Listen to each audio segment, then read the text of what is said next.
Sophia Beaumont, and I am here this week with the next chapter in The Spider's Web, the first book of the E.V. Capelli series. I hope that you're really enjoying this reading so far. If you are, please remember to like and subscribe and hit the notification bell. And you can also find out more information about me, my books, and Evie by going to my website, www.notmagicknitter, there's two K's in Not Magic, .wordpress.com. I'll have a link below as well as a link to my mailing list where you can get all kinds of behind-the-scenes goodies, freebies, there's coupon codes in there, and you'll get advance notice on everything that I'm working on. So today we are reading Chapter 3 of The Spider's Web, and this is Evie, Warrior Priestess. Micah and I did not have time for a chat that evening. I felt bad about abandoning Adam after everything that had happened, so I wound up walking him home instead. It was nice to know I wasn't crazy, though once we left the security of the cemetery and the protection of Hecate's dog, Micah became invisible to everyone but me again. The evening left me with dozens of questions, and Adam had even more. He asked several on the walk to his house, but I couldn't answer most of them, at least not yet, and Micah didn't seem to have the answers either. At home, Izzy waited for me in the living room. She was in her chair with the edgy look that meant she'd been panicking privately and trying not to show it. "So where did you go?" she asked, oh so casually. "We needed bug spray." "And you had to go out in the middle of the night?" "This isn't the middle of the night. It's not even 11. Experience with my mother made me sense an oncoming third degree. I had no idea how long I'd been gone or how long she'd been back, and I had nothing to show for the outing except dirt on my jeans and scrapes on the palms of my hands from tripping over the grave marker. I hid them behind my back and hoped she wouldn't notice my jeans in the low lighting of the hallway." Izzy opened her mouth, then closed it, giving me a once-over. "You're okay." "Peachy." Her mouth twisted slightly. "Okay, but if you're going to be out late like that again, leave a note or something, okay?" I meant to grill Micah with the same intensity my mom would have used to grill me, but as soon as I sat down on the bed, I realized how exhausted I was. The next thing I knew, Izzy was knocking on my door, reminding me of a doctor's appointment I was about to be late for. I cracked one eye open to discover I was on top of the covers, still fully clothed except for one sandal. 9:48 a.m. Swearing, I rolled out of bed and landed with a thud on the rug. I grabbed a pair of slightly less filthy jeans from the pile at the bottom of my closet. "Bag," Micah said as I headed for the door. "Shit. Izzy, car, please." With my ratty tote bag over one shoulder, I raced into the hall using the door frame as a pivot. "No parking tickets," Izzy hollered from her office when she heard me grab the keys. "And remember to put gas in her this time." "Thank you." Driving in Montreal is only marginally faster than using public transit, but that's mostly because it takes so long to find a parking space. Finding one that doesn't cost an arm and a leg is even more difficult. When you throw Izzy's ancient Jeep into the mix, it's even more dicey, but I was late enough to make relying on the bus schedule out of the question. Seldom run, the Jeep made an awful squealing noise when I started it and stalled as I backed into the street. A bright red Honda honked as it swerved, narrowly missing the Jeep's rear bumper, leaving a string of front suckos in its wake. Twisting the key and pumping the accelerator, I managed to start the car again, chugging off in the direction of downtown. Anyone planning to drive in Montreal at any point in the future might want to think twice.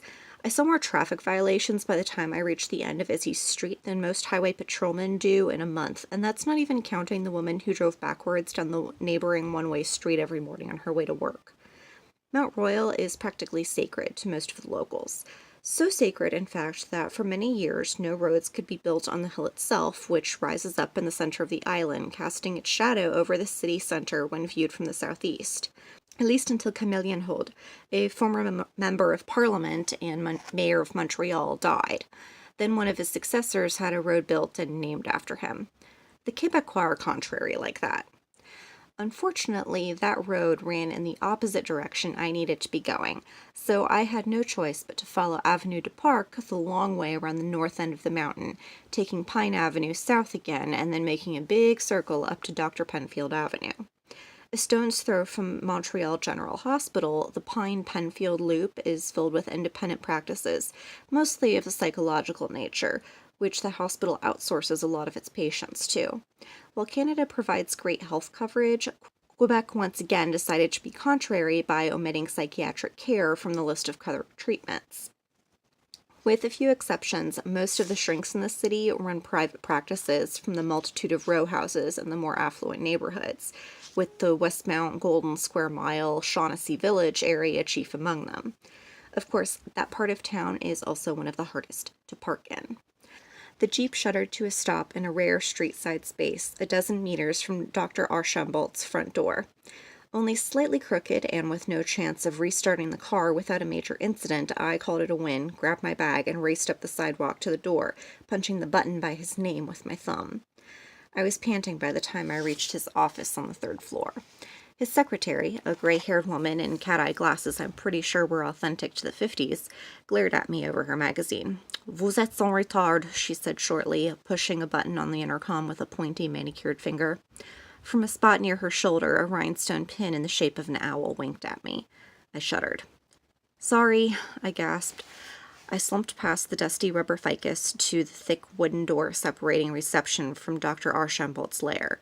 While the receptionist sat occupied with her magazine, I shot Micah a warning look as I pushed open the office door. The last thing I needed was for my shrink to catch me talking to my invisible friend. In a stark contrast from the aggressively calming colors which had surrounded me at St. Mary's and Dr. Fisher's perpetually perky disposition and flamboyant spectacle choices, Dr. A's office looked like something out of a documentary about Freud. Heavy, dark wood shelves lined the walls of the turn-of-the-century home-turned office. A massive mahogany desk, almost as old as the building, stood framed by a bay window and flanked on either side by a ficus. A red velvet couch, worn almost threadbare and more diplomas than you could shake a stick at, rounded out the decor. The good doctor himself only came up to my eyebrows, and his dark hair was rapidly going white. Bushy white eyebrows tried to hide behind thick bifocals. He always showed up at the office in a three-piece suit, usually gray pinstripes, but if the photos on the bookcases were any indication, he'd rather be in waders and flannel somewhere along the St. Lawrence or its many tributaries. The man himself was unassuming, but the office screamed old-world masculine power. "Ah, Evie, how good of you to join us." I looked around. Except for Dr. A, the room was empty. "Sorry, I had an issue." "Oh? Would you care to elaborate?" I overslept. I felt like I was back in homeroom.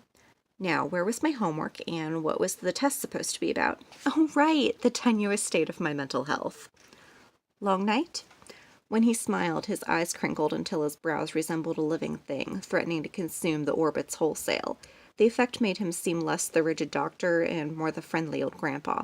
He reminded me of my grandpa a little, except Grandpa usually hid behind a newspaper instead of asking questions. He generally just agreed with whatever Grandma told him his opinion was. "You could say that. Izzy went out with some friends. I was going to stay home, but I wound up going out too. With a friend." "Some friends?" I hadn't mentioned Micah to him before. It seemed like a bad idea. "Ah, good. I'm happy you're starting to reach out. 6 months is a long time to be in a city without making connections." Didn't I know it? I'd grown to love the atmosphere, the crazy layout, and the weird rules that made up living in Montreal, but it was fucking miserable having nowhere to go but home and work. I said as much, settling back onto the couch. Dr. Archambault asked about Adam, how we'd met, the things we'd talked about. I told him we talked about books, but I didn't know him very well, both of which were true. We had talked about books when we first met, and there hadn't been much time for get-to-know-you chatter when we'd been running for our lives. I rubbed my arms. Even though Montreal summers were desperately hot and humid, I still wore long sleeves every day, just like I had for months. The scars were still too fresh. I didn't want to see them, and I didn't want other people to see them. And now I didn't want anyone to see the spider bites or the deep scratches there either. "Do you feel more comfortable now that you're making friends?" he asked. "I don't know," I said honestly. "I'm not used to being around people. It's weird, and I don't always know what to say. I never know what to say." Out of habit, I reached into my bag and pulled out my knitting project. Having something to do with my hands helped my mind focus and my body relax. People are weird. Society is weirder. You're expected to do all of these things when you're around people, and I just don't understand it. That was the thing that got me back in Toronto. Everyone kept asking if I was okay, but if I told the truth, then things always got awkward and I was complaining. But if I just said I'm fine, then I was lying and being cold. Suddenly, I didn't want to talk about it anymore. I knit a little faster.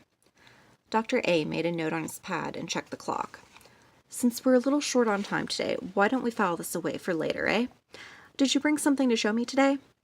I nodded and put down my current project to retrieve the remaining contents of the tote. This is the piece I was telling you about, the one I did with Dr. Fisher. I passed the woven material across the desk. About the size of a placemat, it was a weaving sample I'd done at St. Mary's. Dr. Fisher had seen my interest in crafts and textiles and brought in a little tabletop loom. She was trying to teach me to make a scarf, but I ran out of time. Instead, I wound up with a tapestry about the size of a legal pad. Tell me about this, Dr. Archambault said, laying it out on top of his notes. At first, I was just playing around with colors. I liked the yellows and the reds and the way they were blending, and the black was really soft. I kind of got bored just doing straight lines, so I started zigzagging and doing different things, and then I added a couple more colors, and this is what came out. And what did Dr. Fisher have to say about the results? It's kind of weird. Like, on the one hand, she was really excited, but on the other, she found it disturbing. I guess it's kind of understandable. I'd picked up the skill pretty quickly, but I guess shrinks wouldn't be doing their jobs if they didn't get concerned when the first thing that comes out is an image of flames and what looks like a shadowy person being burned. The shadow there, that wasn't me though. That's just the way the yarn pooled. It was black, gray, and blue variegated yarn. Somehow all of the black sections had come together in a vague human shape. I swear it wasn't intentional. How do you feel about the result? I don't like it. I decided weaving isn't for me. I'll stick with my needles, I said, picking my sock up again. The doctor smiled. No, I mean, how does the image make you feel? I looked down at my knitting. I don't like that either. I don't like fire. I've always been kind of afraid of it. I was trying to make something beautiful, and that came out instead. Story of my life. I tried to do something good, and instead I wind up burning someone at the stake by accident. Micah rested a hand on my shoulder, and I twitched. He knew better than to interact with me in front of the head doctor. He pulled back quickly. It's kind of strange, though, I said, trying to distract myself. I've seen this image before. I don't know where, but I've seen it. It shows up a lot in my dreams. Can you tell me about those dreams? I shook my head. I usually don't remember them. I just remember fire when I wake up. I wasn't even looking at him anymore. I was just staring at my sock, knitting as fast as I could. Archambault scribbled a few more notes, stroking his chin thoughtfully. Then he reached into a drawer and came around the desk. I'd like to try something, if you're agreeable. These images have showed up in your other work you did at St. Mary's, and I found references to them in your former doctor's notes. You also mentioned them with me. I'd like to see if perhaps we can uncover their root through hypnosis. I put down my work. I don't know. Every time I saw them, I got scared. Glancing up, I tried to catch Micah's eye. He appeared beside me. You might not like what you see, but it might help you understand. Just full of useful information, that one. I don't know what I ever did without him. Okay, let's do it. Pushing the yarn aside, I lay back on the couch. I was already having nightmares at least once or twice a week. Going into another one couldn't be any worse, right? And hey, if it helped me sleep better, that would only be a win in the end, right? I closed my eyes and let Dr. A do his thing. Relax. Find a comfortable position. Feel your back, neck, and shoulders relaxing. All worries are minor and have no place here now. Your breath is coming slowly, and you exhale any fears.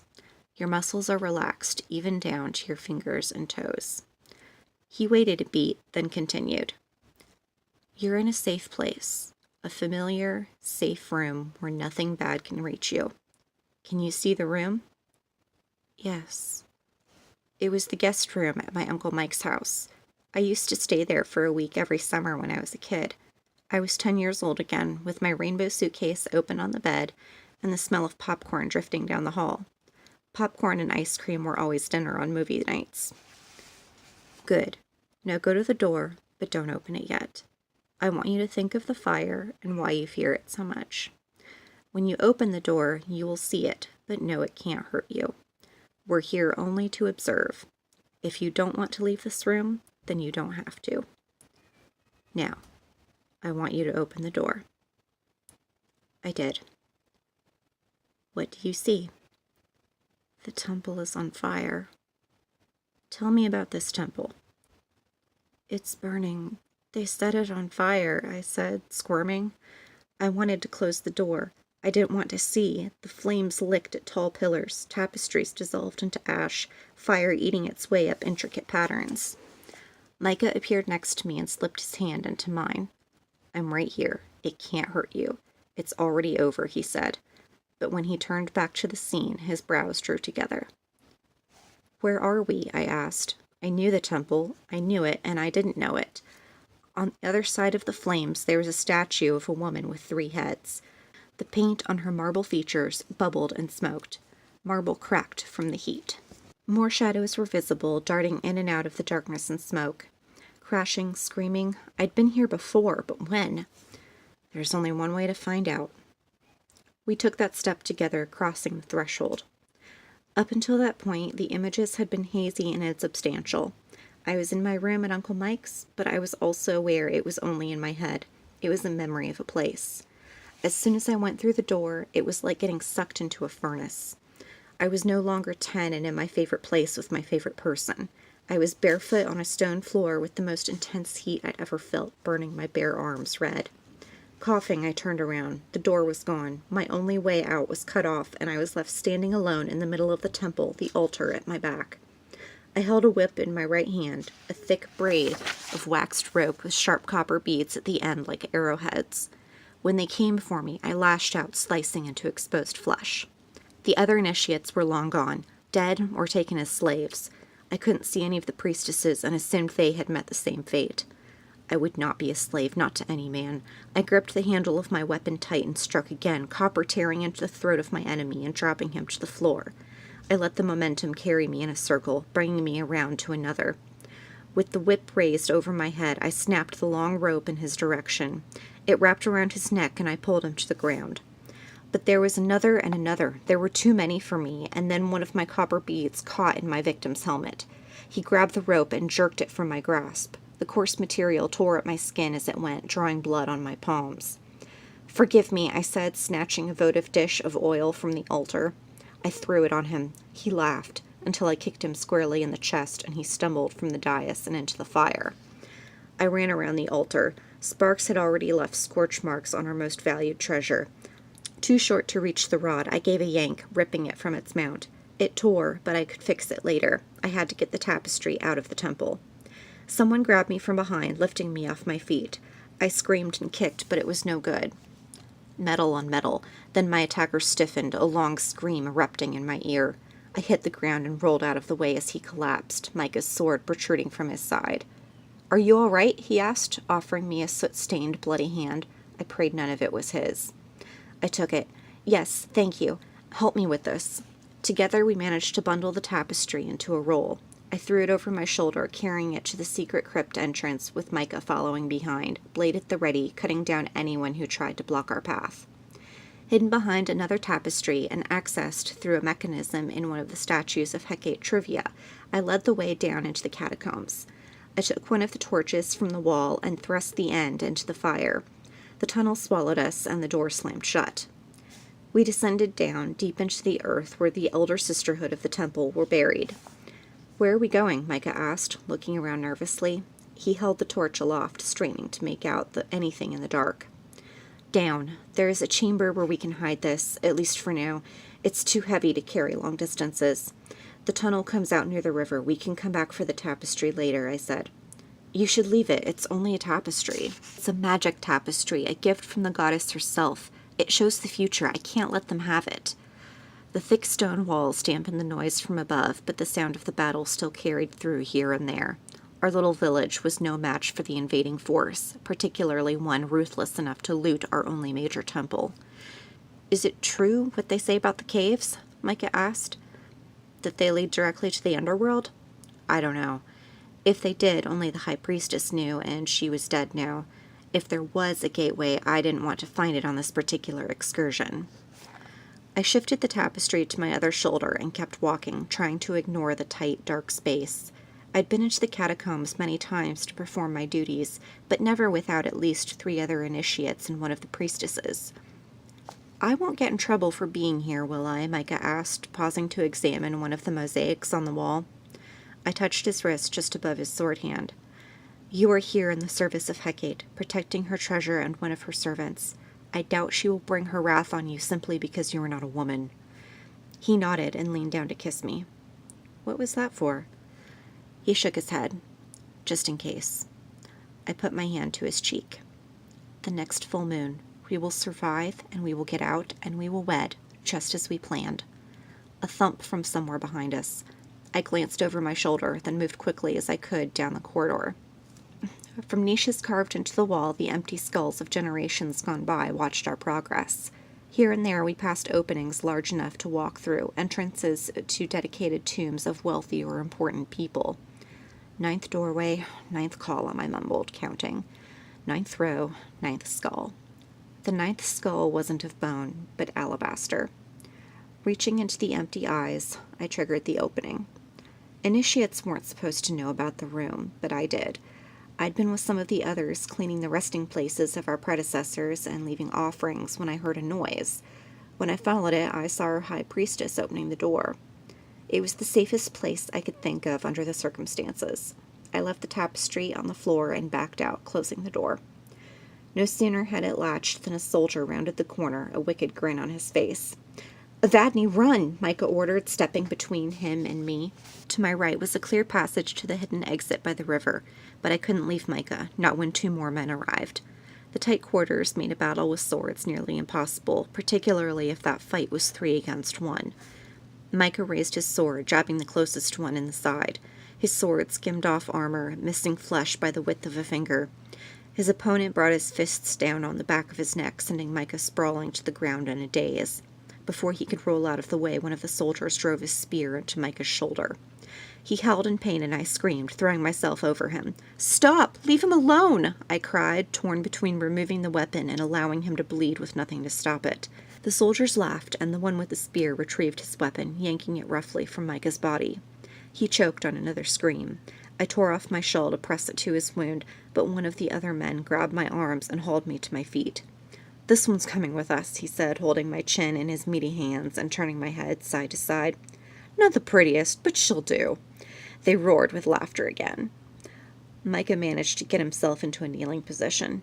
Still holding his sword, he raised it, and then one of the soldiers struck, his own blade slicing Micah's head from his body so quickly I didn't even have time to scream. I couldn't move. Frozen, I stared at his body as it listed to one side before collapsing. "No!"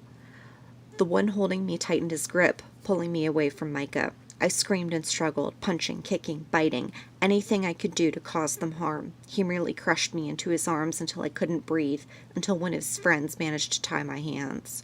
I was so busy with my useless struggle, I didn't even notice the smoke until one of them swore. "This way," he said, leading them deeper into the catacombs. "No, you can't go that way. There's no exit." "What do you mean, there's no exit?" my captor demanded, shaking me so hard spots appeared in front of my eyes. "It caved in ages ago. That way's a dead end. The only way out is back through the temple," I lied. "If you try to get out that way, you'll be trapped and the smoke will kill you." "Ha, so you think we should try our luck with the flames?" Micah's killer asked. "The temple is made of stone. Once the contents burn, the building itself should be safe. You have a chance to get out. Unless you'd rather stay down here and wait for the smoke to fill the tunnels than suffocate." The 3 of them exchanged looks. After a brief debate, we turned around, running for the narrow stairs. The one I took to be the leader, who was also the tallest, led the way with the torch, head bent against the low ceilings of the crypt. Micah's murderer followed. I glared at his back with enough hatred and anger to make Ares happy for decades. He, too, had to duck, though not quite so much as his friend. Still bound, they dragged me along like an insubordinate dog behind the broadest of the trio. If my throat had not already been dry from screaming and smoke, I would have spit on him.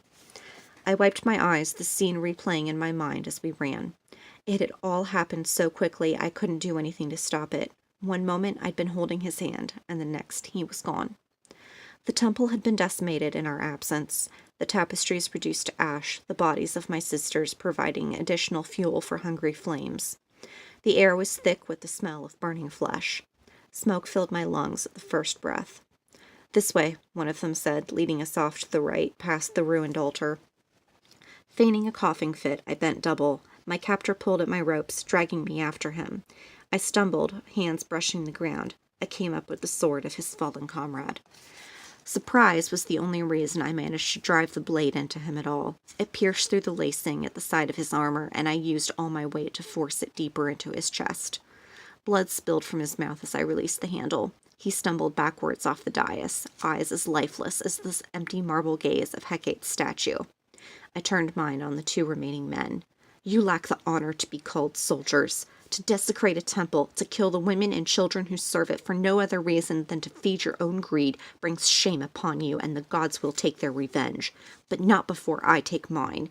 This is my home, my family, and that, I pointed to the tunnel door we had just exited, was my betrothed. In the name of the shadow goddess, I curse you. May your feet ever wander, finding no rest. May you be as homeless as the innocent people you have deposed. May the shadows grow around you until they consume you, making your path so dark even Hades will not find your souls. The one who had killed Micah appeared somewhat disturbed by my declaration, particularly when a section of ceiling collapsed directly behind him, showering him with sparks. I watched with satisfaction as dozens of tiny burns appeared on his arms and legs. The other seemed more anxious to get out alive than with any dignity.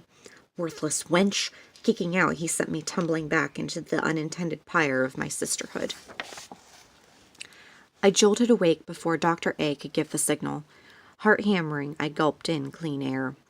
Micah sat beside me, his hand gripping mine like a vice. Dr. Archambault was also kneeling on the floor, his eyes so wide with worry that the brows were in their proper place for the first time since I'd met him. Are you all right? I've never had a patient have such a violent reaction to hypnosis before. I'm fine. I was shaking all over, crying. It had felt so real, every second of it. The doctor was saying something, but I wasn't listening. I needed to get out of there, away from the tomb-like office. Could you have perhaps read it somewhere, or seen it in a movie? Some would argue the past life theory, of course, but I don't think... I'm sorry, I need to go, I said, grabbing my bag and running for the door.